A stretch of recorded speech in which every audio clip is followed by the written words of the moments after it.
Una destilería hiperbórea, por Jack London. Historia de un ingenioso hombre blanco que vivió entre los extraños habitantes de las orillas del océano Ártico. La veracidad de Thomas Stevens puede haber sido tan indeterminada como la X, y su imaginación, la de la mayoría de los hombres, elevada a la enésima potencia. Pero preciso es reconocer que jamás se ha sorprendido la mentira en ninguna de sus palabras o acciones. Él puede haber jugado con las probabilidades y orillado el último extremo de la posibilidad, pero la trama de sus narraciones siempre ha estado bien urdida. Que él conocía el norte como un libro, nadie puede negarlo.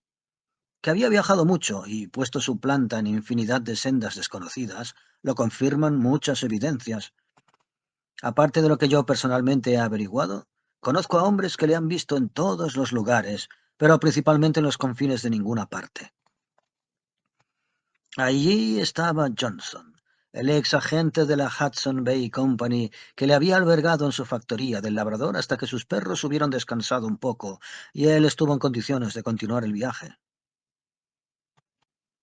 Estaba McMahon, el agente de la Alaska Commercial Company, que le había encontrado en Dutch Harbor y algún tiempo después entre las islas más lejanas del grupo de las Aleutianas. Era indiscutible que había guiado uno de los primeros reconocimientos de los Estados Unidos, y la historia asegura positivamente que, en condiciones análogas, sirvió la Western Union cuando intentó llevar hasta Europa el telégrafo de Alaska a Siberia. Más adelante fue Joe Lamson, el capitán de la ballenera, sitiado por el hielo en las bocas del Mackenzie, quien le había visto llegar a bordo en busca de tabaco. Este último rasgo prueba definitivamente la identidad de Thomas Stevens. Era infatigable en sus constantes pesquisas para hallar tabaco. Antes de que llegásemos a ser buenos amigos, ya había aprendido yo a saludarle con una mano y a alargarle con la otra la petaca.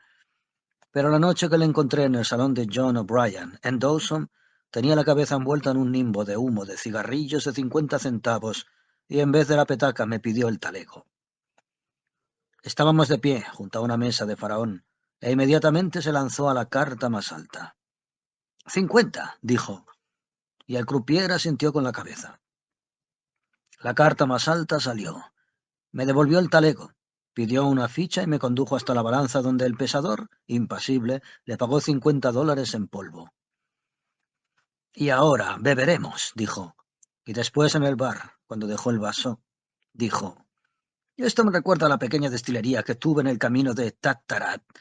No, tú no conoces el lugar, ni está en los mapas, pero se encuentra a orillas del océano Ártico, a no muchos cientos de millas de la frontera americana, donde viven medio millar de almas abandonadas de Dios que, alternativamente, muy alternativamente, se reproducen y mueren, o perecen de hambre. Los exploradores les han desdeñado, y no les hallarías en el censo de 1890.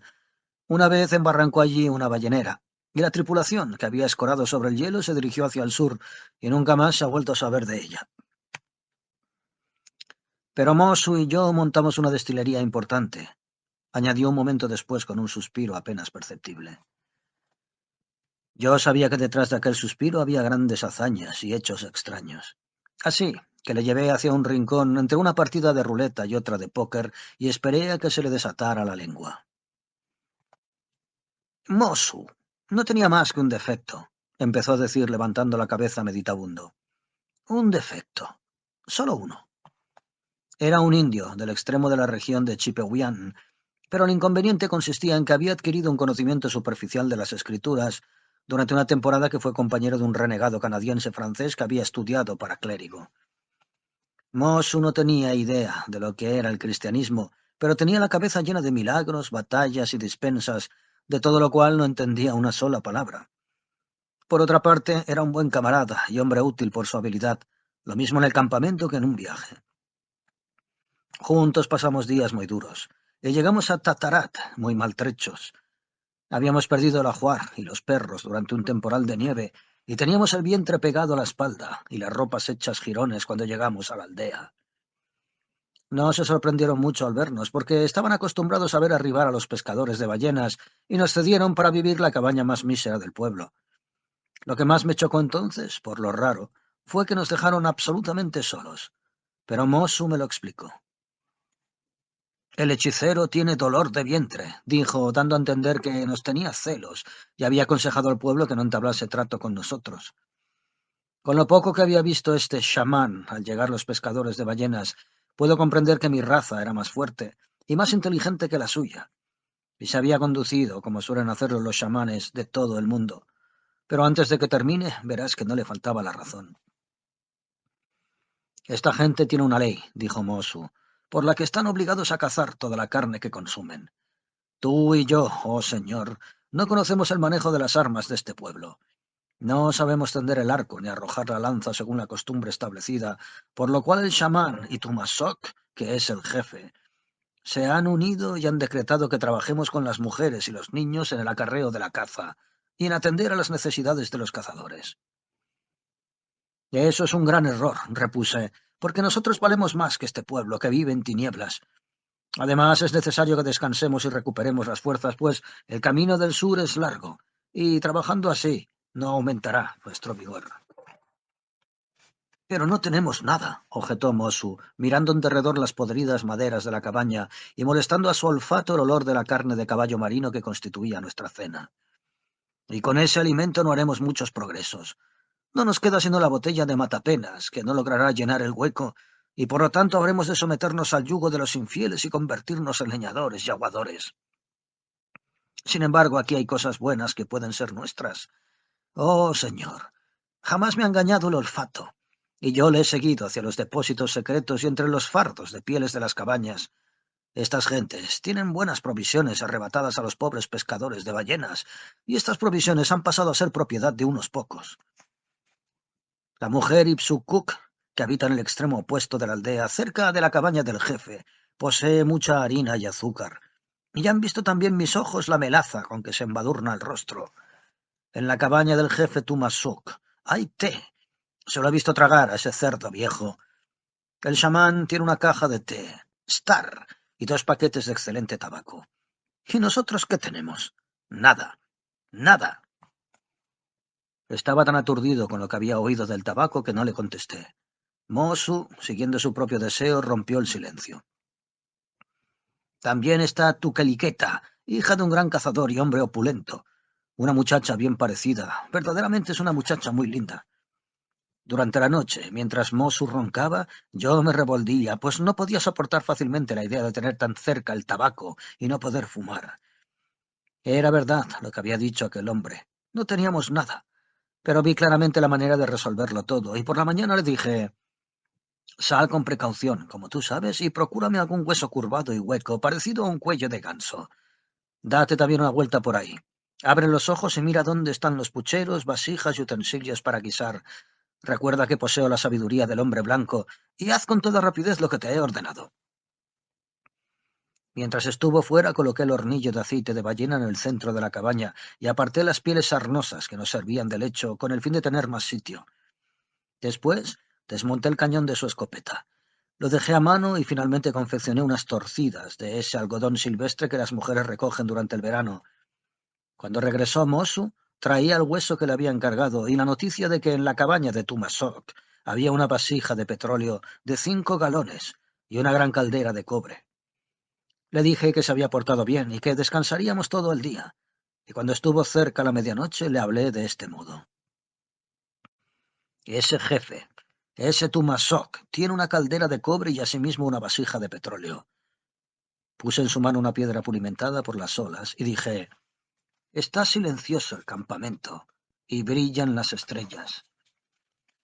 Ve, introdúcete con sigilo en la cabaña del jefe y con esto le golpeas la barriga fuertemente. Deja que los buenos alimentos de los días que van a venir comuniquen fuerza a tu brazo. Habrá tumulto y confusión. Se levantará toda la aldea, pero tú no te asustes. Oculta tus movimientos y piérdete en la oscuridad de la noche y entre la confusión de los hombres. Cuando la mujer Ipsukuk se halle cerca de ti, esa que se embadurna la cara con melaza, golpéala también y apodérate de cuanta harina y comestibles posea. Después grita con voz dolorida. Finge que aprietas los puños y haz ruido para demostrar que tú también has recibido la visita de la noche. Y así terminaremos todo esto con honor y poseyendo abundancia de provisiones, la caja de té Star, el excelente tabaco Y tú tendrás a tu Tuqueliqueta, que es una linda muchacha. Cuando hubo salido a cumplir el encargo, esperé pacientemente en la cabaña, porque ya me parecía tener en mi mano el tabaco. Luego se oyó un grito de terror en la noche, que se convirtió enseguida en un estruendo tan ensordecedor que debió llegar al cielo. Cogí la botella de quitapenas y salí corriendo. Todo era confusión. Las mujeres gemían. El miedo reinaba por todas partes. Tumasok y la mujer Ipsukuk se retorcían entre dolores, y con ellos otros muchos, incluso Mosu. Empujé a los que me impedían el paso, y apliqué a los labios de Mosu la boca de la botella. Inmediatamente se puso bueno, cesaron sus alaridos, y visto esto por los demás, se levantó un gran clamor pidiendo la botella. Pero yo les arengué, y antes de que probaran su contenido y sintieran sus efectos, ya había librado a Tumasok de la caldera de cobre y de la vasija de petróleo, a la mujer Ipsukuk del azúcar y de la melaza, y a los otros enfermos de buena cantidad de harina. El chamán clavó una mirada torva a los que yacían a mi alrededor, a pesar de que no adivinaba el misterio que todo aquello envolvía. Pero yo continué mi camino con la cabeza erguida, y Mosu gemía bajo el peso del botín, mientras que me seguía hacia la cabaña pisándome los talones. Una vez allí, me puse al trabajo. En la caldera de cobre de Tumasok mezclé 3/4 partes de harina de trigo con 5 de melaza, y añadí a todo esto 20/4 partes de agua. Después coloqué la caldera cerca del hornillo para que la mezcla se agriara con el calor y se hiciera más fuerte. Mosu comprendió y dijo que mi sabiduría excedía a todo y que era mayor que la de Salomón, de quien había oído decir que era un sabio de la antigüedad. Puse la vasija de petróleo sobre el hornillo, y en el orificio de la misma fijé un apéndice en el que introduje el hueso semejante a un cuello de ganso. Ordené a Mosu que saliera a recoger hielo, mientras yo unía el cañón de la escopeta con el cuello de ganso, y amontoné el hielo que trajo hasta cubrir la parte media del cañón. En el otro extremo de este, al otro lado del montón de hielo, coloqué un pucherito de hierro. Cuando la mezcla estuvo lo bastante fuerte, lo que costó 2 días, llené con ella la vasija de petróleo y encendí las torcidas que había hecho. Ahora todo está dispuesto, dije a Mosu. Ve a saludar a los principales de la aldea y ruégales que vengan a esta cabaña a pasar la noche en mi compañía y la de los dioses.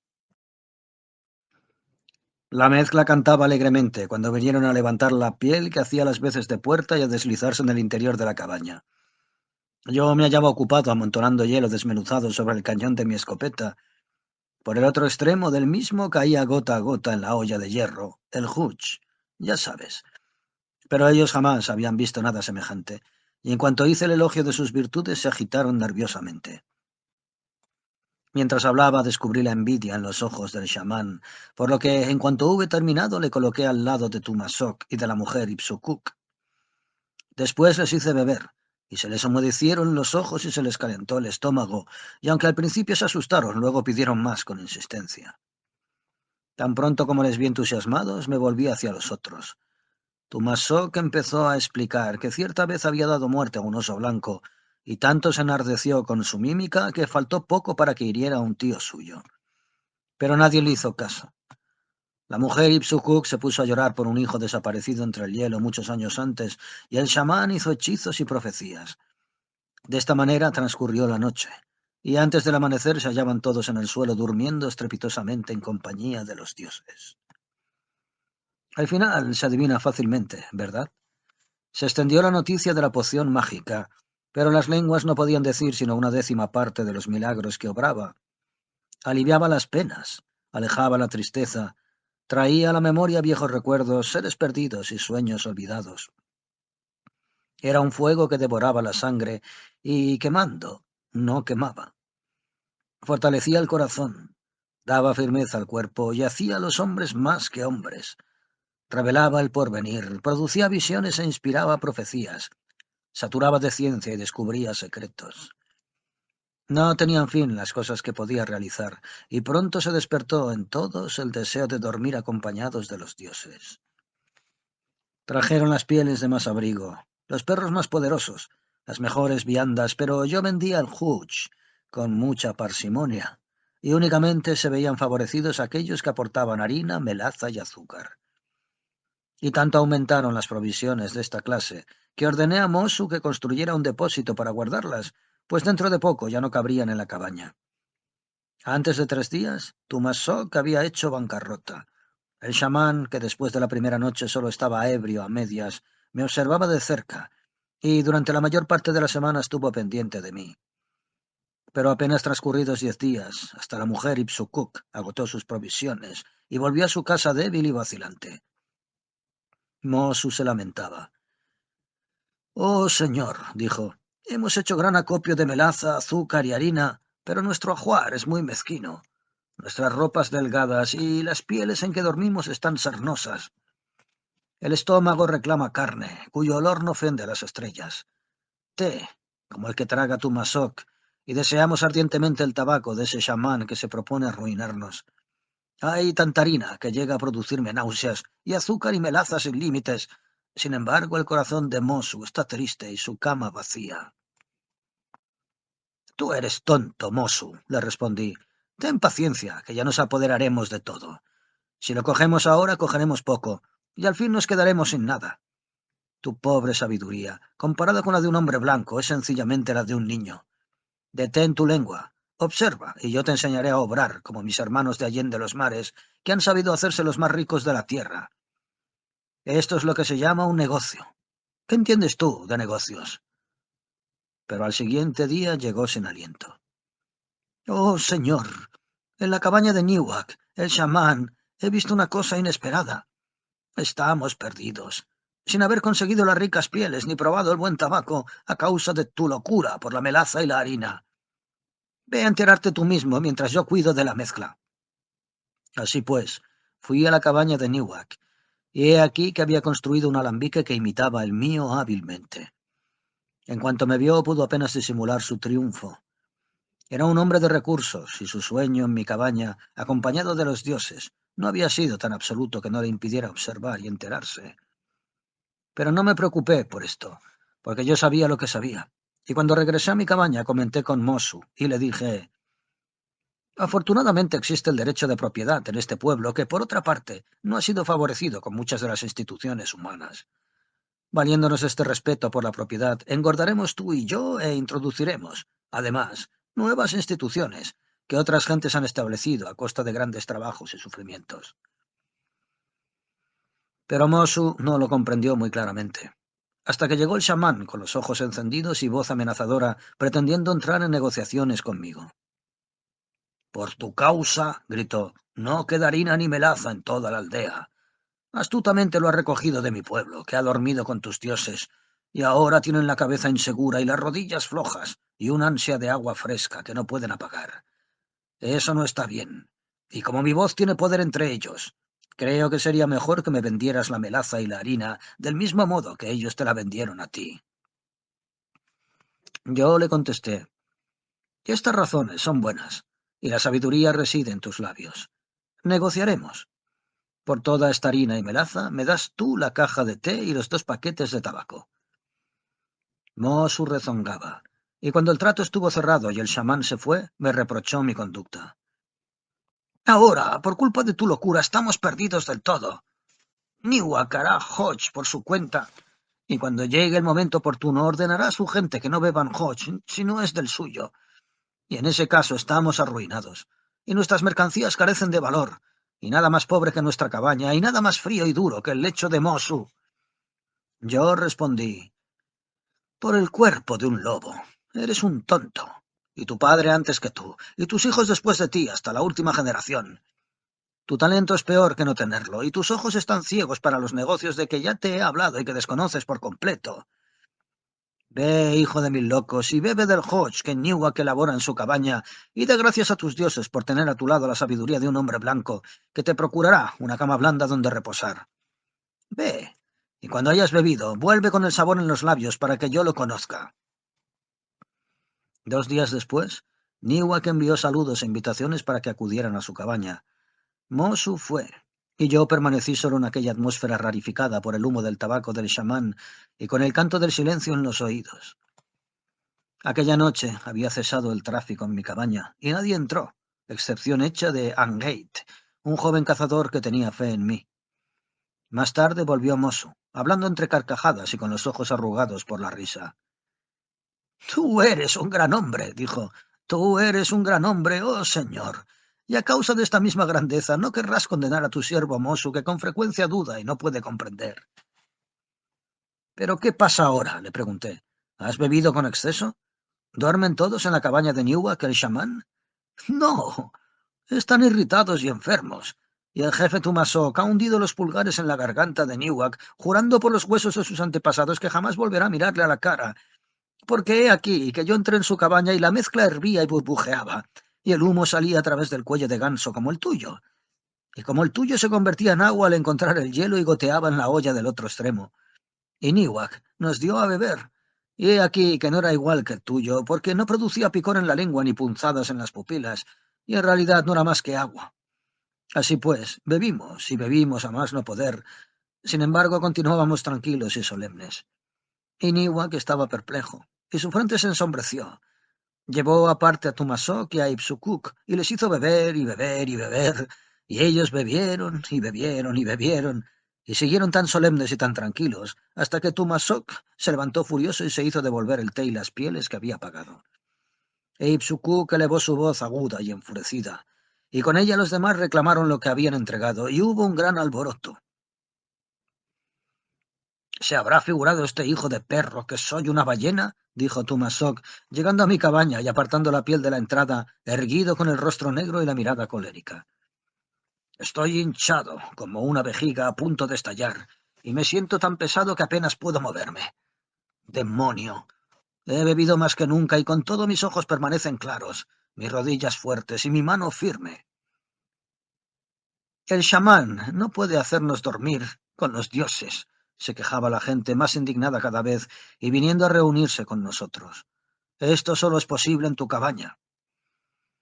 Yo me reía para mis adentros mientras les servía al Hodge, y los invitados se alegraban. En la harina que había vendido a Newark había añadido soda que la mujer, Ipsukuk. ¿Cómo era posible que su mezcla fermentase si la soda la conservaba dulce? ¿Cómo podía fabricar su Hodge si no se agriaba? Después de esto, nuestra riqueza fue en aumento, sin obstáculo alguno. Eran incontables las pieles que habíamos reunido, las labores de las mujeres, todo el té y una infinidad de carne. Un día Mosu volvió a hablarme de mis beneficios, mutilando la historia de José en Egipto de un modo lamentable, pero me sugirió una idea. Pronto tuve a media tribu trabajando en la construcción de grandes depósitos para la carne, y de todo lo que cazaban tenía yo la parte del león que almacenaba cuidadosamente. Mosu tampoco perdía el tiempo. Se hizo una baraja de corteza de abedul y enseñó a Newark a jugar al juego de las cartas Seven Up. También engatusó al padre de Tuqueliqueta con el juego, y un día se casó con la muchacha, y al siguiente se trasladó a la casa del chamán, que era la mejor de la aldea. Fue completa la caída de Newark, pues perdió cuanto poseía: sus tambores de piel de caballo marina, sus instrumentos de magia, todo, en una palabra, y finalmente se convirtió en leñador y aguador a las órdenes de Mosu. Este se hizo proclamar chamán o gran sacerdote y creó nuevos dioses entresacados de su escritura e hizo ofrendas ante extraños altares. Yo estaba contento porque me parecía bien que la Iglesia y el Estado anduviesen de la mano, y además tenía mis proyectos. Los acontecimientos se sucedían tal como había previsto. El buen humor y los rostros sonrientes habían desaparecido de la aldea. Las gentes estaban tristes y sombrías. Había luchas y altercados y el alboroto no cesaba de día ni de noche. La baraja de Mosu se había duplicado, y los cazadores dieron en jugar entre ellos. Tumasok apaleaba a su mujer horriblemente, y el hermano de su madre protestaba y le golpeaba con un colmillo de caballo marino hasta hacerle chillar fuertemente en medio de la noche, avergonzándole ante todo el pueblo. Con todas estas diversiones no había quien cazara, y el hambre se dejó sentir en el país. Las noches eran largas y oscuras, y como sin carne no se podía comprar Hodge, empezaron a murmurar contra el jefe. Yo me hacía el desentendido, y cuando ya estuvieron bien hambrientos les convoqué a toda la aldea. Les dirigí una gran arenga, presentándome como un patriarca, y alimenté a los famélicos. Mosu les arengó también, y por este motivo, y por lo que había dicho, me nombraron jefe. Mosu, que era el intérprete de Dios y decretaba sus juicios, me ungió con grasa de ballena, y lo hizo con toda legalidad, aunque sin comprender la ceremonia, Entre los dos, interpretamos para el pueblo la nueva teoría del derecho divino de los reyes. Hubo hodge en abundancia, y carne y regocijo, y ellos acogieron muy bien el nuevo orden de cosas. Ya ves que he ocupado cargos elevados. He vestido la púrpura y he gobernado pueblos, y seguiría aún siendo rey si hubiera durado el tabaco, o si Mosu hubiese sido más tonto y menos bribón. Pero puso los ojos en esa Tenuk, la hija mayor de Tumasok, y yo se lo reproché. Oh, hermano, me dijo, tú has hablado de introducir nuevas instituciones entre esta gente, y yo, escuchando tus palabras, he ganado en sabiduría. Tú gobiernas con el derecho que Dios te ha dado, y con ese mismo derecho me caso yo. Noté que me hablaba de hermano, y me enfurecí y pateé. Pero él se volvió e hizo ofrendas durante 3 días, con lo que se unieron todas las manos. Y después, interpretando la voz de Dios, decretó la poligamia por mandato divino. Pero era astuto, pues limitó el número de esposas de acuerdo con la fortuna de cada uno, y por consiguiente, a causa de sus riquezas, él fue quien se vio más favorecido. No pude por menos que admirarle, aunque era evidente que el poder le había trastornado, y que no estaría satisfecho hasta que todo el poder y la riqueza estuviesen en sus manos.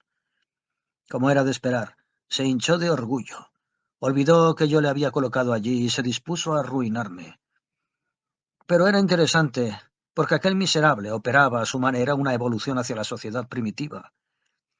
Ahora yo, en virtud del monopolio del Hodge, obtenía una renta de la que ya no le permitía participar. Meditó en ello un breve espacio y desenvolvió un sistema de contribución eclesiástica. Impuso diezmos al pueblo, disertó acerca de las ricas primicias y tergiversó, al servicio de su propósito, todos los textos ya tergiversados de que había oído hablar. Todavía esto lo soporté en silencio, pero cuando instituyó lo que podría compararse con un impuesto graduado sobre la renta, me revolví indignado, porque esto era lo que había ido persiguiendo. Por este motivo hizo un llamamiento al pueblo, y ellos, envidiosos de mi gran riqueza y de lo bien tasados que estaban los tributos, le apoyaron. ¿Por qué hemos de pagar nosotros?, preguntaban, y no tú. Convine en ello, mas al mismo tiempo elevé el precio del Hodge, y he aquí que inmediatamente después me aumentó el impuesto. Desde aquel momento la guerra quedó declarada. Yo fingí dirigirme a Newark y a Tumasok a causa de los derechos tradicionales que tenían, pero Mosu venció creando un clero y dándoles a aquellos 2 hombres cargos elevados. Se le presentaba el problema de la autoridad, y lo resolvió como ya antes había resuelto muchas veces. En ello estribaba mi error. Yo debía haber sido chamán y él jefe, mas lo comprendí demasiado tarde, y en el choque entre el poder espiritual y el temporal llevé yo la peor parte. Se empeñó una gran controversia, pero pronto me dejaron de lado. El pueblo recordaba que él era quien me había ungido, y para ellos estaba claro que mi autoridad dimanaba no de mí, sino de Mosu.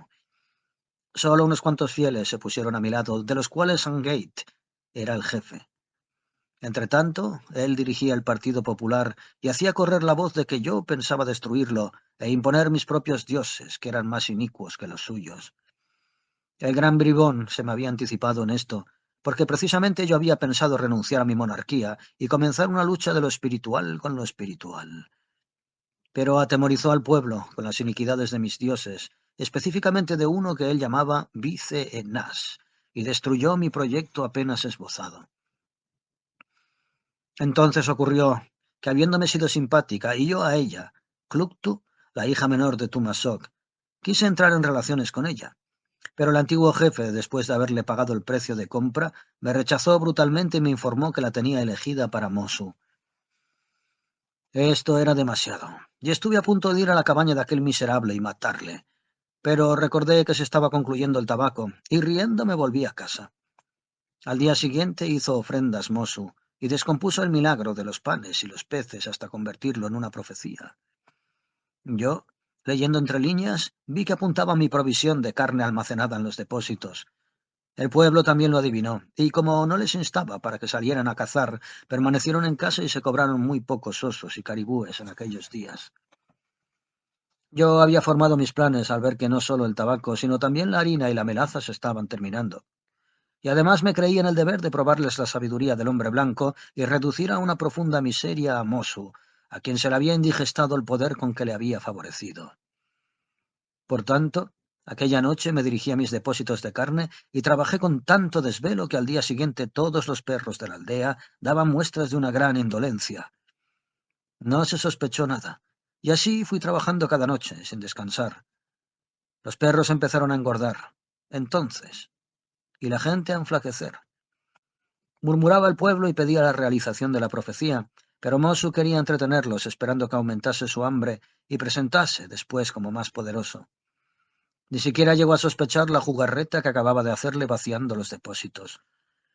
Cuando todo estuvo dispuesto, envié por la aldea a Anheit y los otros leales, a quienes había alimentado en secreto, encargándoles que convocasen a todos para una asamblea. La tribu se reunió enfrente de mi puerta en un espacio libre de nieve, en cuyo último término y sobre altísimas estacas se elevaban los depósitos. Mosu acudió también, situándose en el lugar más oculto y más alejado de mí, confiando que yo tendría preparado algún proyecto, dispuesto a apabullarme al primer tropiezo, pero me levanté, saludándole a él antes que a los otros hombres.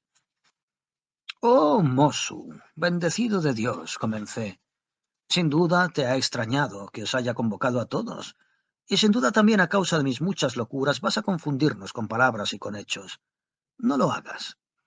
Ya he sabido que aquellos a quienes los dioses quisieran destruir antes les vuelve locos. Yo he estado verdaderamente loco. He contrariado tu voluntad.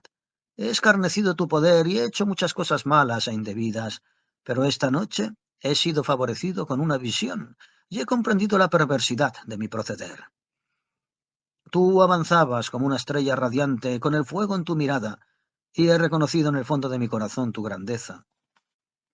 Todo lo he visto con claridad. Sé que obedeces las inspiraciones de Dios y que cuando hablas, Él te escucha. Y he recordado que todas mis buenas obras las he ejecutado por la gracia de Dios y la gracia de Mosu. Sí, hijos míos, grité dirigiéndome al pueblo, todo lo justo y bueno que he realizado ha sido por consejo de Mosu. Cuando le atendía los negocios prosperaban, y cuando cerraba los oídos y obraba de acuerdo con mi locura, solo hacía disparates. Siguiendo sus consejos hice provisión de carne, y en los días malos alimenté a los famélicos. Por su gracia fui elegido jefe, y ¿qué uso he hecho de mi supremacía? Permitidme que os lo diga. Nada, absolutamente nada. El poder me había trastornado la cabeza y me creía más grande que Mosu, y ahora me pesa. Mi gobierno ha sido imprudente y los dioses están irritados. Y he aquí que os veis acosados por el hambre y las madres no pueden amamantar a sus hijos y los pequeñuelos lloran durante toda la noche. Yo, que he endurecido mi corazón contra Mosu, no sé qué conviene hacer ni cómo puede resolverse todo esto. Entonces hubo risas y movimiento, y las gentes juntaron las cabezas y supe que susurraban lo de los panes y los peces. Continué precipitadamente. Así fue como me di cuenta de mi locura y de la sabiduría de Mosu, de mi insuficiencia y de sus aptitudes, y por esto, no estando ya loco, confieso y reconozco mi maldad. Yo puse indebidamente los ojos en Klutku, y he aquí que estaba destinada a Mosu. ¿Acaso puede brillar la luna a la luz del sol? Que Tumasok conserve los bienes por mí entregados y que le sea dada espontáneamente a Mosu, a quien Dios ha designado muy justamente como a su dueño y señor. Aparte de esto, por haber hecho uso imprudente de mis riquezas y por haberos oprimido, oh hijos míos, regalo la vasija de petróleo a Mosu, así como también el cuello de ganso, el cañón de la escopeta y la caldera de cobre. De este modo, no podré hacerme rico, y cuando tengáis sed de noche, él os la pagará sin robaros. Porque él es un gran hombre, y Dios habla por su boca. Y ahora siento alivio en mi corazón, y me arrepiento de mi locura. Yo, que soy un loco e hijo de locos, yo, que soy el esclavo de Biz Enash, el dios malo. Yo, que veo los estómagos vacíos y no sé con qué llenarlos. ¿Por qué he de ser el jefe y estar por encima de vosotros y gobernaros para ser vuestra ruina? ¿Por qué habría de hacer esto, que no está bien? Pero Mosu, que es chamán y sabio entre todos, es el indicado para gobernar con magnanimidad y justicia, y por todo lo que he relatado abdico y cedo mi poder a Mosu, que es el único que conoce la manera de alimentaros en estos días en que no hay carne en el país. Entonces se levantó un gran estrépito de aplausos y el pueblo gritó «¡Cloche! ¡Cloche!», que significa «bien». Yo había leído en los ojos de Mosu la angustia de la sorpresa, porque él no podía comprender y temía mi talento de hombre blanco. Había salido al encuentro de todos sus deseos y hasta me había anticipado a alguno. Y estando allí, aún después de haber renunciado a todo mi poder, él sabía que el momento no era favorable para excitar al pueblo contra mí. Antes de que se dispersaran, anuncié que mientras Mosu no entrase en posesión del alambique, todo el Hodge que tuviese sería para el pueblo. Mosu trató de protestar, pues nunca había permitido que se bebiese más de lo que cabe en el hueco de la mano, pero entonces gritaron «¡Cloche! ¡Cloche!» y celebraron el acontecimiento delante de mi vivienda. Aún sin haber bebido todavía aumentaba la confusión, y al llegar el licor a las cabezas tuve consejo con Anjate y los otros leales. Indiqué a cada uno su misión y puse en sus bocas las palabras que habían de pronunciar. Después me marché a un lugar oculto detrás del bosque, donde tenía 2 trineos bien cargados y 2 tiros de perros sin cebar. La primavera se acercaba, pero la nieve estaba dura aún, así que era la mejor época para emprender el camino del sur. Además, el tabaco se había concluido. Allí esperé, confiadamente. Sus perros estaban demasiado gordos y ellos demasiado flacos para poder alcanzarme, aun cuando se lo hubiesen propuesto. Si venían en pos de mí, sería en otro sentido, y para ello estaba convenientemente preparado. Vi llegar corriendo a uno de mis fieles, después otro y después otro. «¡Oh, señor, señor!» gritó sin aliento el primero. «En la aldea hay una gran confusión. Nadie sabe lo que quiere. Cada uno tiene su parecer.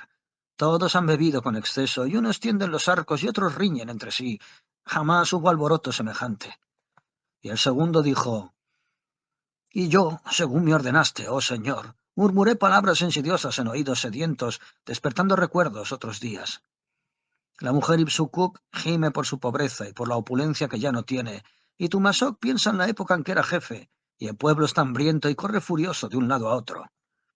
Y el tercero dijo: «Niwak ha destruido los altares de Mosu y ha hecho ofrendas a los dioses que se honraban antiguamente.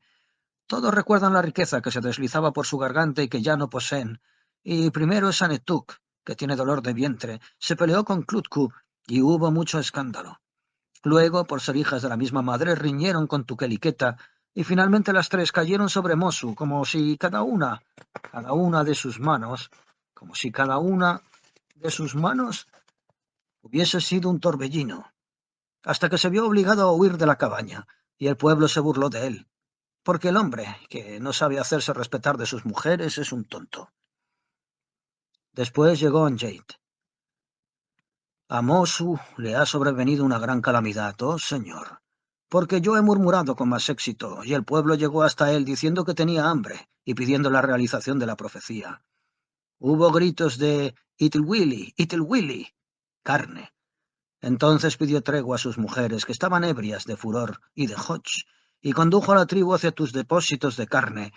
Y he aquí que los depósitos estaban vacíos, no había carne. Allí estaba todo el pueblo sin articular palabra. Atemorizado y en medio del silencio elevé mi voz: «Oh, Mosu, ¿dónde está la carne? Nosotros sabemos que aquí había carne. ¿No la cazamos nosotros y la trajimos hasta aquí? Mentirías si dijeras que un solo hombre se la ha comido. Ni siquiera hemos encontrado los cueros y las pieles. ¿Dónde está la carne, oh Mosu? Tú que oyes la voz de Dios, ¿dónde está la carne?» Y juntaron las cabezas asustados. Entonces anduve entre ellos y les hablé de cosas terribles y desconocidas, de la muerte, que va y viene como las sombras y lleva la desgracia consigo, hasta que aterrorizados gritaron con todas sus fuerzas y se juntaron como niños atemorizados ante las tinieblas. Niwak les arengó atrayendo hacia la puerta de Mosu todo el mal que había caído sobre ellos. Cuando hubo terminado de hablar, se produjo una terrible conmoción y cogieron lanzas, colmillos de caballo marino, mazas y guijarros. Pero Mosu huyó a su casa, y como no había bebido Hodge, no pudieron cogerle, pues corrían pesadamente y caían unos encima de otros. Se quedaron aullando fuera de su cabaña, donde se hallan las mujeres de Mosu, y con el estrépito no pueden oírle. «Oh, Anjade, te has portado bien», dije alabando su conducta. «Ahora toma este trineo y corre a la cabaña de Mosu, y antes de que el pueblo borracho se aperciba, hazle subir rápidamente y tráemelo aquí». Mientras esperé la vuelta de Anjate, di prudentes consejos a los amigos leales. Mosu vino en el trineo y, por las huellas que vi en su cara, comprendí que sus mujeres le habían vapuleado su sabor. Pero él echó pie a tierra y cayó a mis plantas sobre la nieve, gritando: «Oh, Señor, tú perdonarás a Mosu, tu siervo, por los errores que ha cometido. Tú eres grande. Sin duda me perdonarás». «Llámame hermano, Mosu. Llámame hermano», le reprendí al mismo tiempo que le hacía levantar con la punta de mi sandalia. «¿Obedecerás siempre?» «Sí, señor», dijo gimoteando, «siempre». «Entonces, colócate aquí, cruzado en el trineo». Pasé el látigo de los perros a la mano derecha. «Ponte ahí y dirige la cara hacia abajo, hacia la nieve. Date prisa, porque partiremos ahora mismo para el sur». Y cuando estuvo bien atado, descargué el látigo sobre él, recitando a cada golpe todas las maldades que me había hecho. «Esto por tu desobediencia en general. ¡Zas! Y esto por tu desobediencia en particular. ¡Zas! ¡Zas! Y esto por Esanetuk. Y esto por el bienestar de tu alma. Y esto por Klutku. Y esto por los privilegios que has recibido de Dios. Y esto por tus ricas primicias. Y esto por tu impuesto sobre la renta y por los panes y los peces. Y esto por toda tu desobediencia. Y esto, finalmente, para que en adelante andes con cuidado y atención. Ahora cesa de resoplar y levántate. Cíñete las botas de nieve y ve delante, abriendo camino para los perros. Anda, aprisa». Thomas Stevens sonreía tranquilamente cuando encendió el quinto cigarrillo, enviando al techo nubecillas de humo. «Pero, ¿cómo quedó la gente de Tatarat?», le pregunté. «¿No fue una crueldad abandonarlos con el hambre?». Y Thomas Stevens, riendo entre dos espirales de humo, contestó: «¿No les quedaron los perros cebados?».